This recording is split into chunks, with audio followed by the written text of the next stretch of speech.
For the satin stitch, come up on the lower half of the edge and go directly across to the top edge. For your second stitch, go back to the bottom edge a tiny bit away from your first stitch. Then go directly across back to the top edge.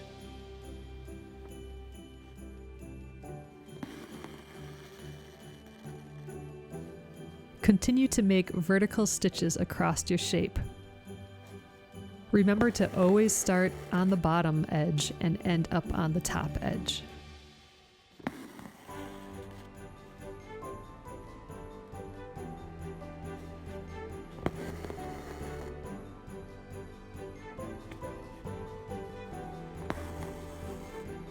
The satin stitch is perfect for completely filling small shapes.